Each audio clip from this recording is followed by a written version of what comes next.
நம்மோடு ஓய்வு பெற்ற விமானப்படை அதிகாரி செல்வராமலிங்கம் இணைந்திருக்கிறார். சார் வணக்கம். இப்போது நம்ம சண்டை நிறுத்த உடன்படிக்கை ஏற்பட்டு விட்டதாக கருதி கொண்டு இருந்த நிலையில் மீண்டும் பாகிஸ்தான் இது போன்ற ஒரு தாக்குதலை அரங்கேற்றி வருகிறது. இது நமக்கு உலக அரங்கில் இது எப்படி பார்க்கப்படுகிறது என்பதை தாண்டி இந்திய மக்களுக்கு இது ஒரு அதிர்ச்சியாக இருக்கிறது. ஒரு பாகிஸ்தான் ஒரு நம்பகத்தன்மையற்ற நாடு என்பது மீண்டும் மீண்டும் நிரூபிக்கப்படுவதாக சொல்கிறார்கள். நீங்கள் இதை எப்படி பார்க்குறீங்க? வணக்கம் சார்.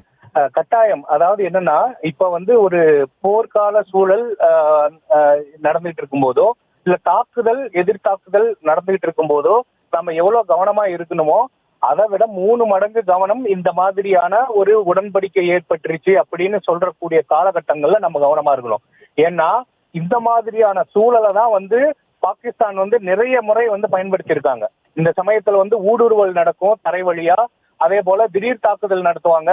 அவங்க ராணுவ முகாம்களை விட்டுட்டு குடியிருப்பு பகுதிகளையும் அதே போல மருத்துவமனைகள் இந்த மாதிரியான ஒரு போர் விதிகளுக்கு அப்பாற்பட்டு சில விஷயங்கள் எல்லாம் அவங்க செய்ய தயங்கவே மாட்டாங்க. சோ இந்த சமயத்துல நாம இயல்பா தாக்குதல் எதிர்த்தாக்குதல் நடத்தும் போதோ அல்லது ஒரு போர்க்கால சூழல்ல இருக்கும் போதோ எவ்வளவு முன்னெச்சரிக்கையா இருப்போமோ அதை விட 3 மடங்கு முன்னெச்சரிக்கையா நம்ம இந்த காலகட்டத்துல இருக்கணும்.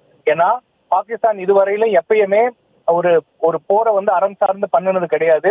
அதை விட இந்த தாக்குதலை நம்ம எப்படி பாக்குறோம் அப்படின்னா, நம்ம 26 உயிர்கள் பலியானதற்கு நம்ம தண்டனை கொடுத்தது யாருக்குன்னு சொல்லி பார்த்தோம் அப்படின்னா, அங்க இருக்கக்கூடிய தீவிரவாத அமைப்புகளுக்கு, தீவிரவாத அமைப்புகளோட கூடாரங்களையும் தீவிரவாத அமைப்புகளோட கட்டுமானங்களையும் தான் நம்ம அழிச்சோம். ஆனா அது இல்ல, அது தீவிரவாத அமைப்பு கிடையாது, அதுக்கு முழு காரணமே நாங்க தான் அப்படின்ற மாதிரி வரிஞ்சு கட்டிட்டு வந்ததுலயே தெரியுது அந்த தாக்குதல்ல பாகிஸ்தான் ராணுவத்திற்கு பெரும் பங்கு இருக்குது அப்படிங்கிறது அவங்களே வெட்ட வெளிச்சமாக்குறாங்க.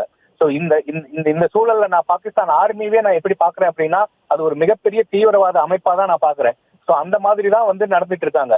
ஒரு தீவிரவாத அமைப்பு ஒரு நாட்டின் மேலேயோ அல்லது ஒரு ஒரு இடத்தையோ தாக்கும் போது எப்படி தாக்குவாங்க அப்படின்னா, மறைந்திருந்து தாக்குவாங்க, கோழைத்தனமா தாக்குவாங்க. திடீர்னு யாரும் எதிர்பாராத வண்ணம் குடியிருப்பு பகுதிகளை அதே போல பொதுமக்களை தாக்குதல் செய்வாங்க. அதே போலதான் இப்ப பாகிஸ்தான் இந்த மாதிரி ஒரு உடன்படிக்கை ஏற்பட்டிருக்கக்கூடிய சூழல்ல திடீர் தாக்குதல் பண்றாங்க அப்படிங்கும் போது அவங்களோட அந்த குள்ளநெறித்தனம் அப்படிங்கறது எப்பவுமே இருக்குது அப்படிங்கறதுல நம்ம கவனமா இருக்கணும்.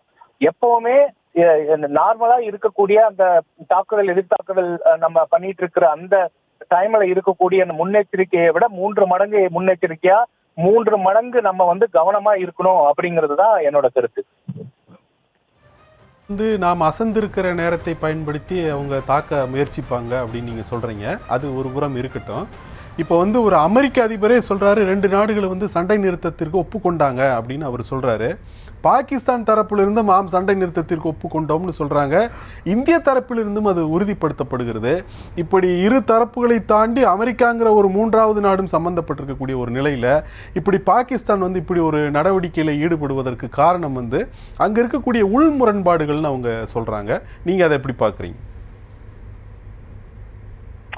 அமெரிக்கா ஒரு பிக் பிரதரா இருந்து சொன்னதுனால இந்த போர் நிறுத்தம் அல்லது இந்த நடவடிக்கையை தற்காலிகமா நிறுத்தி வச்சிருக்காங்க அப்படிங்கறத நம்ம எந்த அளவுக்கு முழுமையா எடுத்துக்க முடியும்னு தெரியல. ஏன்னா அமெரிக்கா எப்பவுமே அமெரிக்காவும் நமக்கு பெரிய அளவுல எப்பயுமே நட்பு நாடா இருந்தது கிடையாது.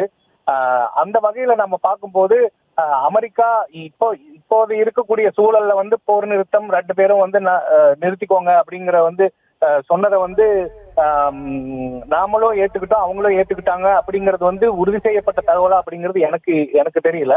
இந்த மாதிரி உறுதி செய்யப்பட்ட தகவலா இருக்கிற பட்சத்துல பாகிஸ்தான் இந்த மாதிரி ஒரு தாக்குதல் நடத்தி இருக்கிறது கண்டிப்பா கண்டிக்கத்தக்கது.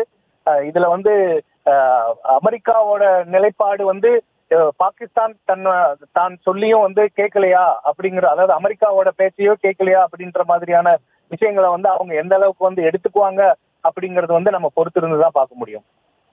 நன்றி திரு செல்வராமலிங்கம்.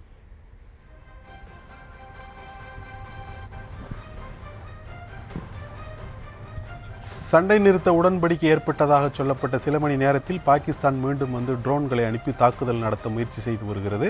அது தொடர்பான நேரலையை தான் நாம் பார்த்து வருகிறோம்.